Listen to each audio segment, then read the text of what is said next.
जरा गौर से सुनिएगा। क्या ईरान ने एक धमकी दे दी है। क्या बात कर रहे हैं? जी हाँ, ईरान ने खबरदार कर दिया है। फील्ड मार्शल सैयद आसिम मुनीर की अमरीकी सदर से मुलाकात के मुस्बत असरात सामने आने लगे हैं। ईरान ने ये धमकी अपने हमसायों को दी है कि अगर ईरान के किसी भी नेबर ने ईरान के दुश्मन को सपोर्ट करने की कोशिश की या ईरान पर जो हमले हो रहे हैं उसमें इजराइल की मदद करने की कोशिश की तो उसको नहीं छोड़ा जाएगा। मतलब कि ईरान ने ये धमकी, इसको ना कहें तंबीह जो है, वो तमाम इर्द गिर्द के मुल्कों को भेजी। ये जो अभी एक मीटिंग हुई है उस मीटिंग के बाद ईरान ने ये धमकी दी है। तो मैं आपको बता दूं कि ईरान ने ये धमकी पहले भी दी थी, लेकिन अभी भी जब से ये जंग स्टार्ट हुई है ईरान और इजराइल के बीच, ये धमकी आई थी। हमारे लिए एक तरफ कुआं और दूसरी तरफ खाई वाला समा क्यों बना हुआ है, ये बताएं। हम बीच में किसका साथ दे? आप कह रहे ईरान का साथ दे रहे हैं तो अमेरिका नाराज हो जाएगा, अमेरिका का साथ दे रहे हैं तो ईरान नाराज हो जाएगा। ईरान को नाराज करना मतलब कि जंग को खुद दावत देना, क्योंकि अगर ईरान हमसे रूठ गया तो इसका फायदा ऑब्वियसली इंडिया बहुत ज्यादा उठाएगा। जी बिल्कुल सही है।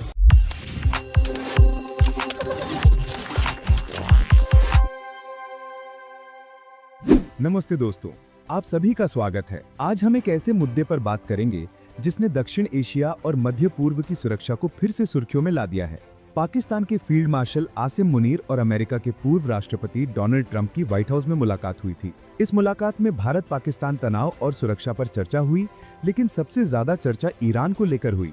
ईरान और अमेरिका के बीच तनाव पुराना है, लेकिन अब स्थिति और गंभीर हो गई है। जब पाकिस्तानी आर्मी चीफ ने अमेरिकी राष्ट्रपति से मुलाकात की तो ईरान ने अपने पड़ोसी देशों को एक सख्त चेतावनी दी। अगर कोई भी देश अमेरिका को अपनी जमीन ईरान के खिलाफ इस्तेमाल करने देगा तो उसके गंभीर परिणाम होंगे। पाकिस्तानी मीडिया में भी इस चेतावनी को लेकर चर्चा छिड़ गई है। पाकिस्तान के लिए ये स्थिति बहुत मुश्किल है। एक तरफ उसे अमेरिका के साथ संबंध बनाए रखने हैं तो दूसरी तरफ ईरान से भी रिश्ते खराब नहीं करने हैं। पाकिस्तान ने हाल ही में ईरान के साथ अपनी सीमा बंद कर दी है और किसी भी कार्रवाई में शामिल होने से इनकार किया है। तो दोस्तों, ये थी आज की खास खबर। अगर आपको ये वीडियो पसंद आया तो लाइक, शेयर और सब्सक्राइब जरूर करें। अपने विचार कमेंट में बताएं। क्या आपको लगता है पाकिस्तान सही फैसला ले रहा है? हम आपके लिए ऐसे ही रोचक और जानकारी पूर्ण विषयों पर वीडियो लाते रहेंगे। धन्यवाद और हमेशा सतर्क रहें। जय हिंद। अमेरिका को हमलों के लिए जमीन दी तो निशाना बनाएंगे, ये ईरान ने चेतावनी, मतलब कि ईरान ने ये धमकी, इसको ना कहें तंबीह जो है, वो तमाम इर्द गिर्द के मुल्कों को भेजी है। कतर की उन्होंने जिम्मेदारी लगाई है, क्योंकि कतर के साथ उनकी बातचीत है।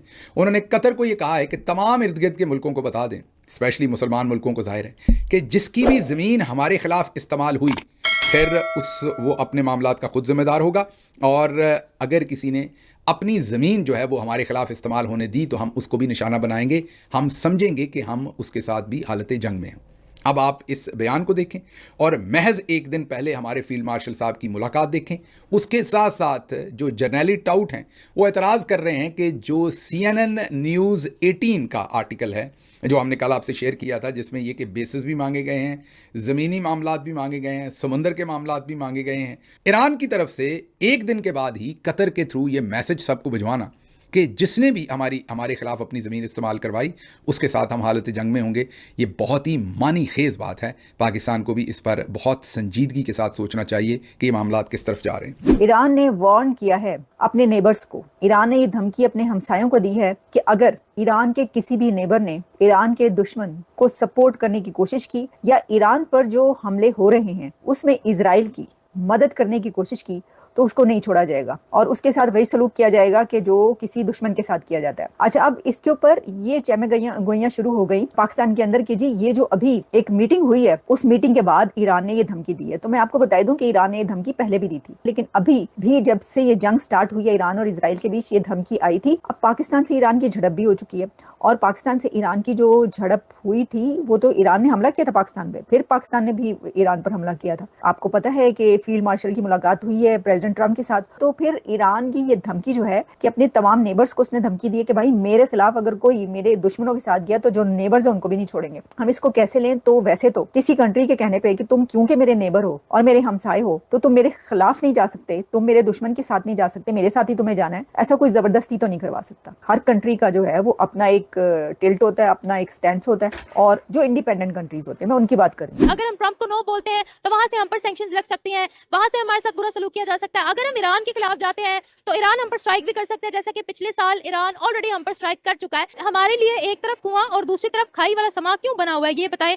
हम बीच में किसका साथ दे? आप कह रहे हैं ईरान का साथ दे रहे हैं तो अमेरिका नाराज हो जाएगा, अमेरिका का साथ दे रहे हैं तो ईरान नाराज हो जाएगा। ईरान को नाराज करना मतलब कि जंग को खुद दावत देना, क्योंकि अगर ईरान हमसे रूठ गया तो इसका फायदा ऑब्वियसली इंडिया बहुत ज्यादा उठाएगा, क्योंकि ईरान का बॉर्डर लगता है पाकिस्तान के साथ भी और अफगानिस्तान के साथ भी। आपके सामने अगर कोई अमेरिका जैसी सुपर पावर भी आ जाती तो आप उसको डरना नहीं चाहिए उस वक्त। मेरे ख्याल से यही है। ईरान के हक में मुकम्मल खुल के खड़े हो जाएं आप, ठीक है, आपका हक बनता है। एटमी पावर आपने किधर बजानी है? शिवरात पे बजानी है, अच्छा ठीक है, किधर बजाएंगे आप एटमी कुव्वत? ऐसी एटमी का हम क्या एटमी कुव्वत क्या करेंगे जी? पाकिस्तान एटमी कुव्वत है, एटमी कुव्वत है, दुनिया डरती है। कौन सी दुनिया डरती है भैया आपसे?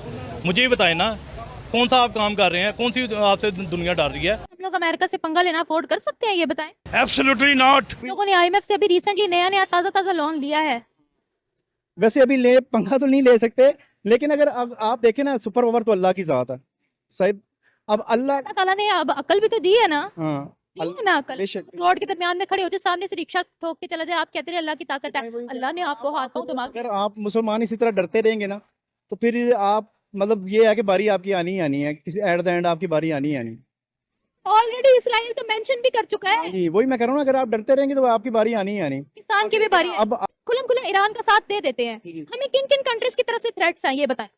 हमें अगर हम खुल्लम खुल्ला ईरान का साथ देते हैं तो हमें आप इधर से आपका यूके है, उसके बाद आपका अमेरिका है, कनाडा है, जो उसके साथ फ्रांस है, ये जो जितनी भी कंट्रीज है ना, ये सारे आपके अगेंस्ट हो जाएंगे, जिनका मतलब एक वो आपस में वो है, कह लें आप वो इश्तराक है या जो भी है इनका आपस में, वो सारे आपके अगेंस्ट हो जाएंगे। इंडिया जो है वो मौके के इंतजार में बैठा है कि इधर से अगर ईरान हमला करता है उसने हमला कर देना है पाकिस्तान के ऊपर। इंडिया मौके की तलाश में बैठा है कि ईरान पहल करे या पाकिस्तान पहल करे। मैं हाजिर हूँ। इंडिया देखिए कुछ बोल ही नहीं था, वो सिर्फ ये कह रहे हैं पीस इस खित्ते में होना चाहिए, पीस इस खित्ते में होना चाहिए, क्योंकि वो अपनी अमेरिका इसराइल के साथ भी नहीं खराब कर सकते, वो ईरान के साथ भी खराब नहीं कर सकते। उनके नेशनल इंटरेस्ट जो है वो दोनों कंट्रीज के साथ है। नहीं वो तो है, मगर इस वक्त मेरे सुनने में जो आ रही है ना, बैंक में यही बातें होती हैं, वो यही कह रहे हैं कि जी इंडिया किसी मौके के इंतजार में बैठा है कि अगर ईरान हमला करता है तो उसने कूद मारना बीच में। उसने कहा भाई मैं पीछे क्यों रहूँ, चल भाई अपना काम शुरू कर, क्योंकि उन दो मुल्कों की जंग हो गई। इंडिया ने इधर से पाकिस्तान में हमला कर देना, अब वो पाकिस्तान ना इधर करा ना उधर करा, क्योंकि ईरान ने उधर से उसके साथ लड़ाई करनी है, इधर से इंडिया ने इधर हमला बोल देना।